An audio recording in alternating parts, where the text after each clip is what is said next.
klik start basic statistik.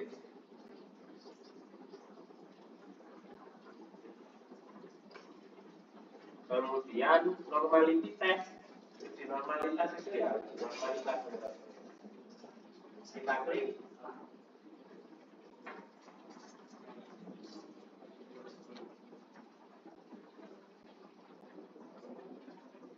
Klik start basic statistik, kemudian ada normality test, kita klik.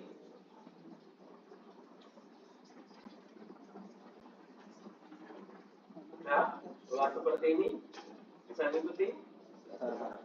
Kita klik plus 1, kita uji dia variabel.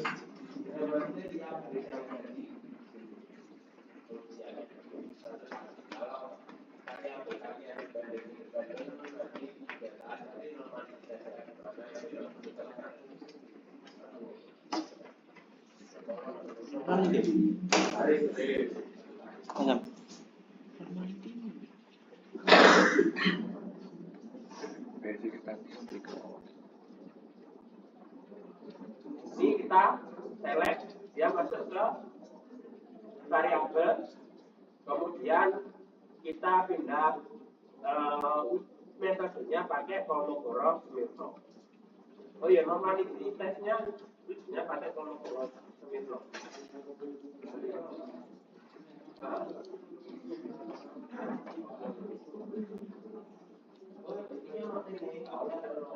Kalau di tempat laptop kalian ada C1 T itu nggak bisa dimasukkan ke sini.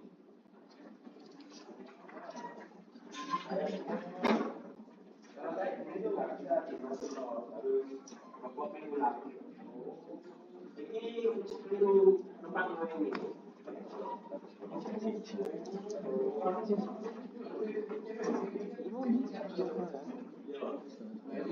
Ya, aku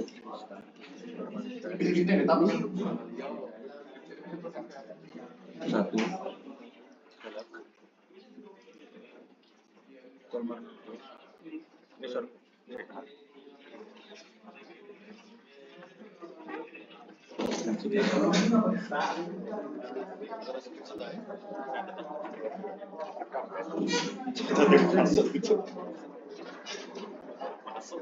boleh.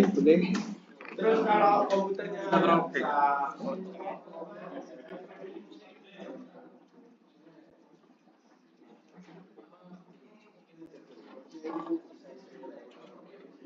tapi mari kajian itu Windows LTR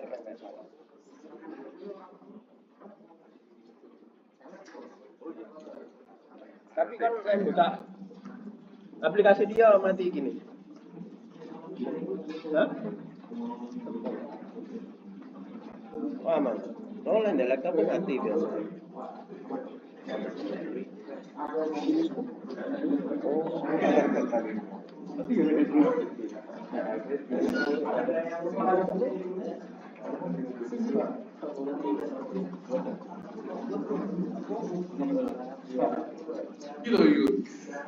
malas narik aku.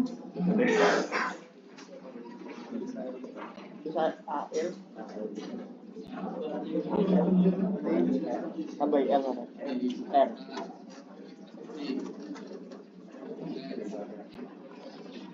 Nah, kalau uji normalitas metodenya kita pakai yang namanya Kolmogorov-Smirnov.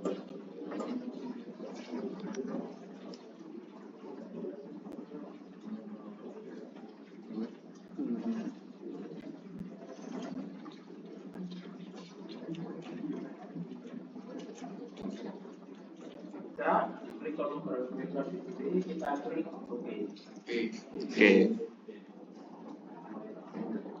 Keluar outputnya. Processing. Udah.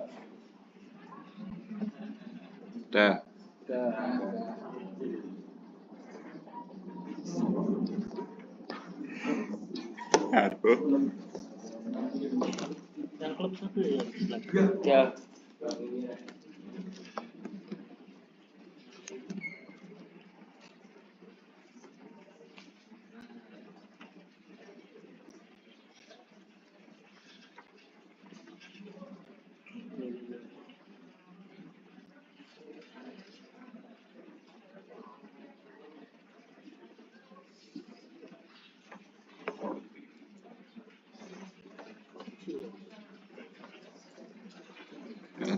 di zoom, di zoom.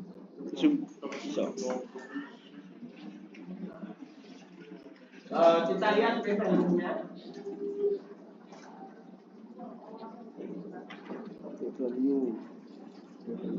Kita kan ada yang namanya p-value ya. Ya. Nah, kalau kemarin kan teman-teman ada di ANOVA itu p-value lebih kecil dari 0,05 berarti dia ada pengaruh ya. Sudah dicatatkan itu? Nah. Sekarang kalau normalitas data, uji normalitas data itu dicatatkan karena dia berbeda. Jika pada uji normalitas data p-value lebih besar dari 0,05, Gimana,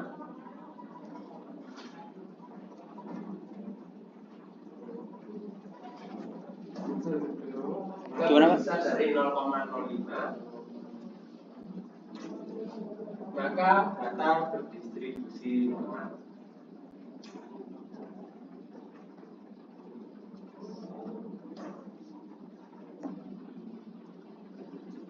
Kemudian jika p-value lebih kecil dari 0,05,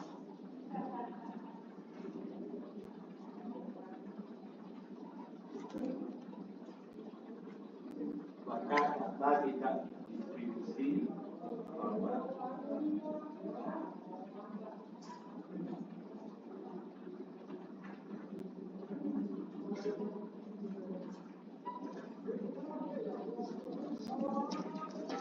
Jika p-value sama dengan 0,05,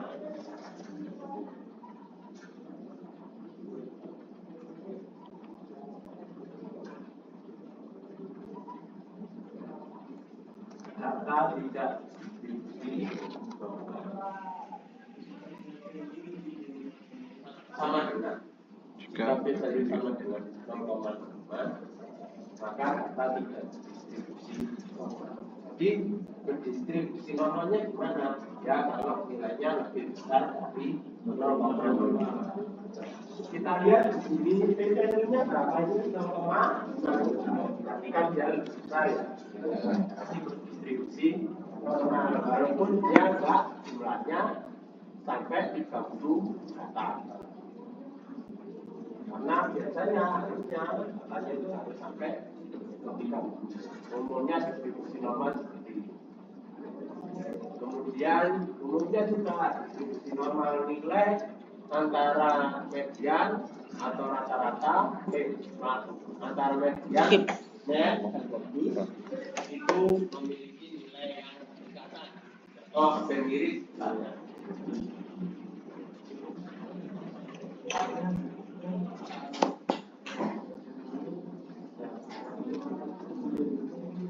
Nah, jadi tes normalitas data itu gimana? Yang pertama, umumnya gampangane kalau ilmu lapangannya kita lihat datanya 30 atau belum.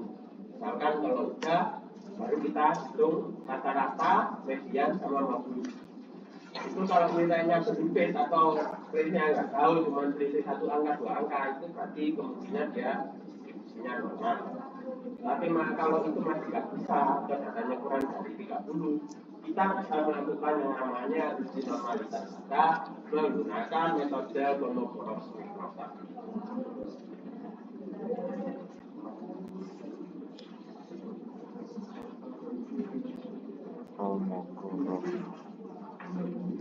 Nah, ini kita lakukan 3 kali karena di sini ada 3 titik angka mundur.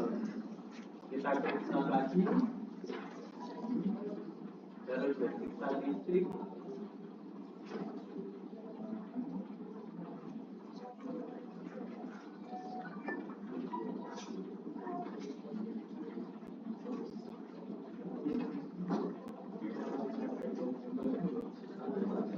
Kita klik normalitas, kita masukkan yang plus 2. Buktinya monoporos minus yang sama. Oke. 2 kan? Kemudian juga Berapa peluru ya? Iya, Pak, betul. Baru tadi. Ya, deskripsi. Isi.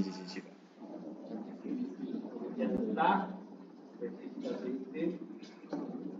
Orang mau Ini sholat. yang untuk tongkat ketiga, tongkat peluru yang ketiga. Kita klik di sini, Ya, select, Sakowi. sudah. Ini kalau mau berubah, kita klik. Ayo.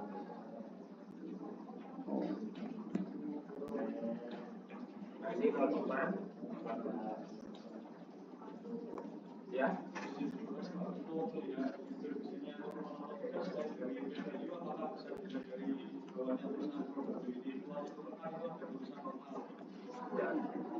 Hmm.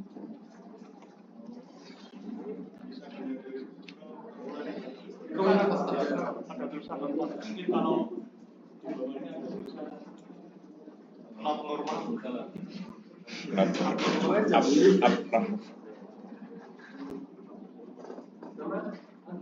Oh ya. Sini.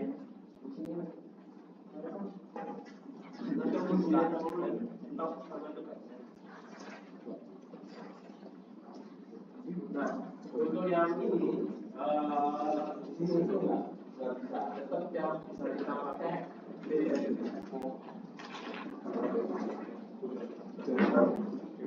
kita umumnya kalian lihat grafiknya ya.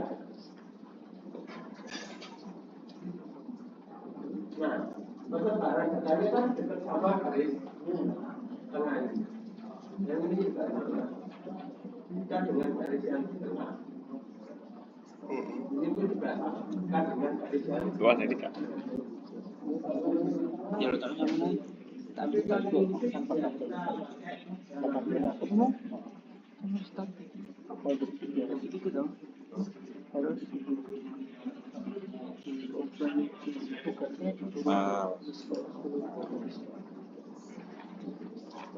tidak sama berarti mau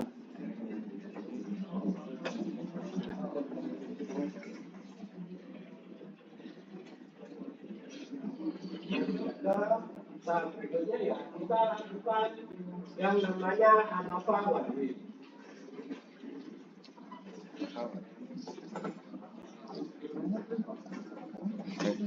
Kita buka ANOVA, terus dari ANOVA kita klik, muncul kan di sini. Betul. Nah, yang ini kan dia tulisannya white column. Kalau white column itu biasanya cuma di satu kolom. Karena katanya ini kita nggak pakai satu kolom, kita select yang di bawahnya. Spread kolom atau bisa. Spirit. Kolom itu berarti kolom. Sprit ya oh metu aja lagi respons oke Setelah itu kita ini sih klik kontrol panjang, nggak usah dilepas. Kita sambil ngeklik plus 1, 2, 3. Lalu kita select di sini. Tulisannya plus 1 sampai plus 3. Ya. Kita klik option. Di sini pakai udah betul 9. Oke. Kita klik.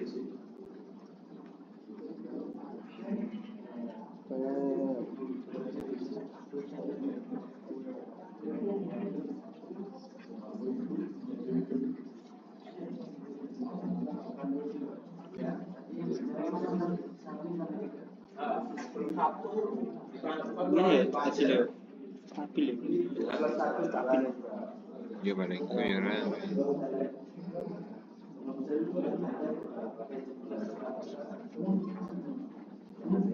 option dia apa Caption. option Oke. option nggak situ pokoknya sama 95 Oh, sudah. 95 apa enggak? 95 pra ya wes oke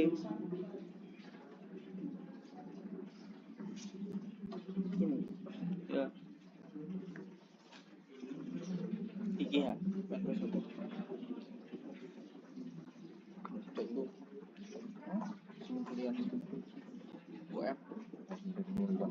saya jelaskan ya, interpretasi yang di sini. Ini hidungnya ketemu 25,8. Kemudian P value-nya kan ketemu 0 karena dia lebih kecil dari 0. Berarti ada pengaruh antara jenis produk bolos terhadap arah lebaran bola bolos. Sudah bisa mengartikan sendiri, berikutnya kita artikan tabel yang di bawah. Di sini R itu apa? Standar jadi biasi. R square ini diketahui 80,82%. Tulisan R square digunakan untuk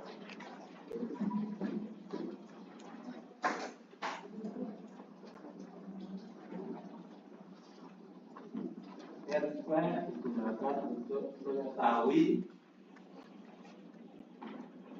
besar persentase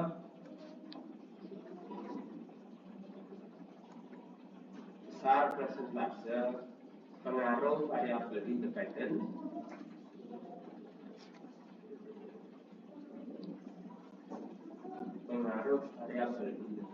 terhadap variabel dependennya. Berarti jenis kalau diperhatikan kayak ini ya. Berarti jenis tongkat bola itu berpengaruh 80% terhadap jarak yang ditempuh oleh lemparan bola. Itu jadi tulis di laporan kalian. Coba tulis variabel independen berpengaruh 80% terhadap variabel independen. Coba berapa? Enggak sama. Jadi tulis tongkat bola berpengaruh 80% terhadap jarak yang ditempuh dari lemparan bola. Square pada tabel ya, bisa ada di sini. Nah, ditulis lagi. R square itu digunakan untuk one way ANOVA. R square adjustment RDJ itu adjustment. Itu digunakan untuk yang ANOVA two-way. Yang R square itu digunakan untuk ANOVA one way. R square adjustment atau R square dalam kurung RDJ itu digunakan untuk two-way ANOVA. Nanti kalau kalian one-way, tulisnya yang kayak dipakai yang R square. Tapi kalau kalian two-way, tulisnya yang kayak tadi, itu pakai yang R square.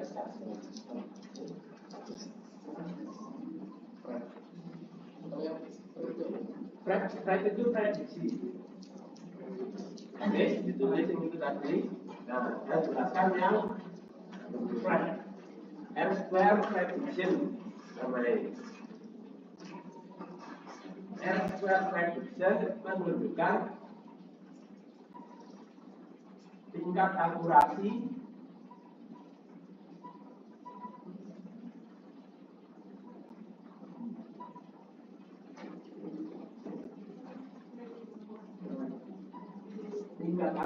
dari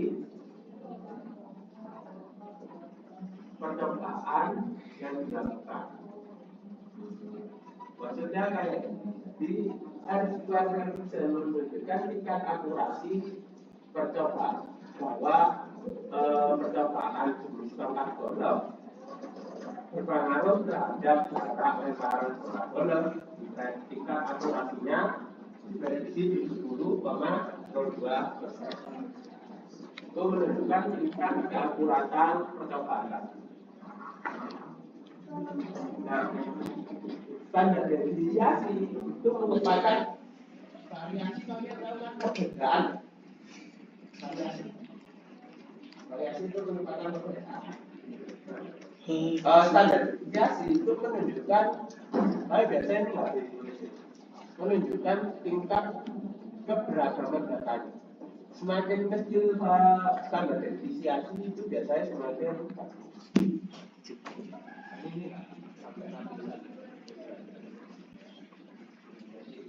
Ini satuan. Baik, biasanya yang kita pakai cuma R-square, kalau B, kalau kita pakai R-square sama tingkat keakuratan percobaan kita dapatkan bahwa keakuratannya kemungkinan itu 0,4.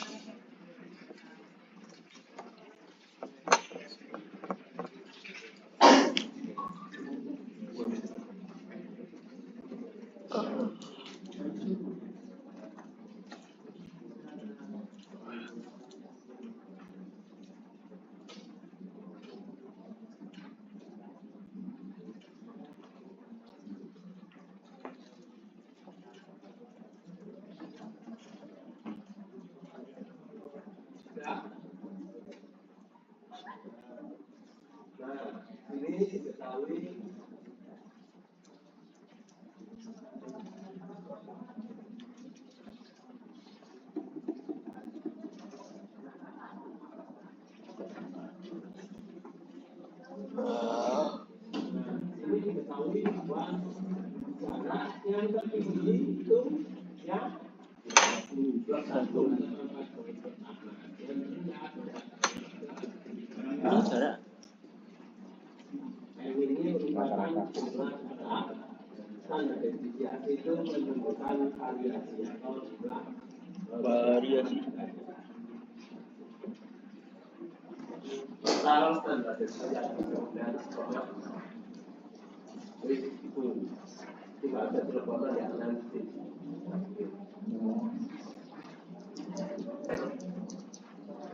Dan tidak ada yang telah menjadi monitor paling penting pakai komputer.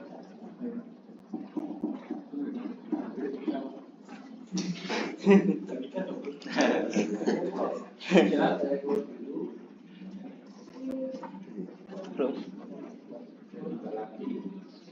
Kita masuk yang ke manufaktur B.